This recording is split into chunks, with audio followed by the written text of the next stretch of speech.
When budget cuts for food programs were announced, I was told not to worry. I was told it won't affect people like you. It will affect just the ones abusing the system.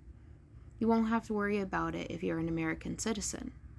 Well, it looks like me and other Ohioans have a right to be concerned.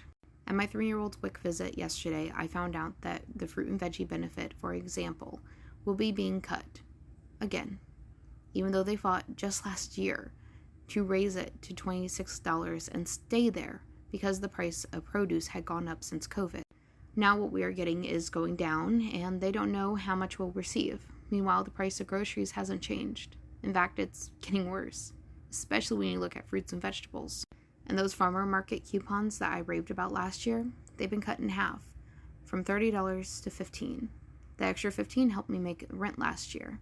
That's how tight things are, even when you're making around $15 an hour, or at least someone in the household is.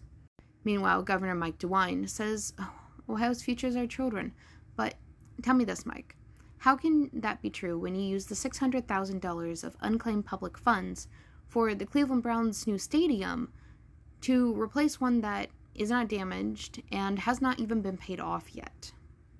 Instead of feeding kids or fixing roads, even going as far as to vetoing bills that would have done so. RFK Jr. goes on and on about how we need to eat healthier and how our food is making us sick. But not one word from him about families like mine who can't afford basic groceries, let alone healthy ones, because of the cuts to WIC and SNAP. And Trump?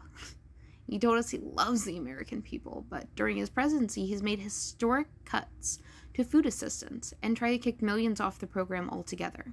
And now, you know who's stepping up to feed America's children? Germany. A foreign country is collecting money to help feed our children because our leaders can't be bothered. I don't know about you, but I remember all those commercials of how you had to donate for people in third world nations, such as typically was used Africa. I remember being told you had to eat all your food because there was kids starving in Africa and other so-called third world nations. And now I'm seeing us, within my lifetime, become the country that needs help. Not because of a drought or any kind of environmental factor, but because of the actions of our government, or should I say inaction.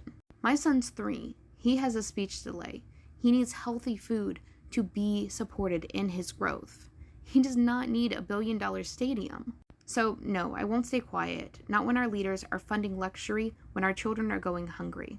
Not when moms like me are being told to just deal with it. RFK Jr., DeWine, Trump, if you really care about American families, prove it. Feed our kids, or at least pass something that will let us do it.